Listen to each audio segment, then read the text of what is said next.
জ্যোতি গগৈক শুভেচ্ছা জনালে বিজেপিৰ নিৰ্বাচনী ব্যৱস্থাপনা সমিতিৰ আহ্বায়ক পবিত্ৰ মাৰ্ঘেৰিটাই লুৰিণজ্যোতিক শুভেচ্ছা জনাই তীব্ৰ কটাক্ষ পবিত্ৰ মাৰ্ঘেৰিটাৰ জয় অসম বুলি তেওঁ বহুত চিঞৰিলে কিন্তু কৰ্ম বুলি এষাৰ কথা আছে কংগ্ৰেছৰ সৈতে মিত্ৰতা কৰা দলৰ মানুহেও ভোট নিদিয়ে লুৰিণজ্যোতি গগৈক আনকি কংগ্ৰেছৰ মানুহেও ভোট নিদিয়ে লুৰিণজ্যোতিক পৱন সিং ঘাটোৱাৰ সন্দৰ্ভতো মন্তব্য পবিত্ৰ মাৰ্ঘেৰিটাৰ কেৱল ঘাটোৱাৰেই নহয় প্ৰতিজন চাহ শ্ৰমিকৰ আশীৰ্বাদ বিজেপিৰ সৈতে আছে বুলি মন্তব্য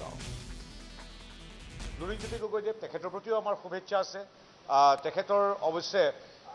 দলটোৰ গণভিত্তিক কিমান মই কোৱাটো এই মঞ্চৰ পৰা অনুচিত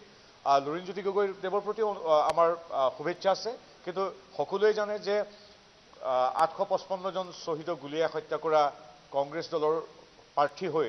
যদিও চিম্বল তেওঁৰ জাহাজ মূলতঃ তেওঁ কংগ্ৰেছ প্ৰাৰ্থী গতিকে জাতীয়তাবাদী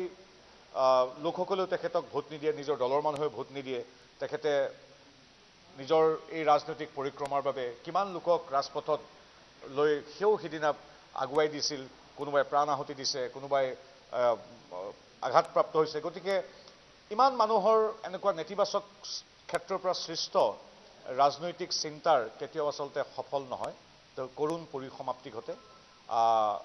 তথাপিও আমাৰ নিজৰে মানুহ নিজৰ অসমীয়াৰ সন্তান লুৰিণজ্যোতি গগৈদেৱলৈ আমাৰ শুভেচ্ছা আছে কিন্তু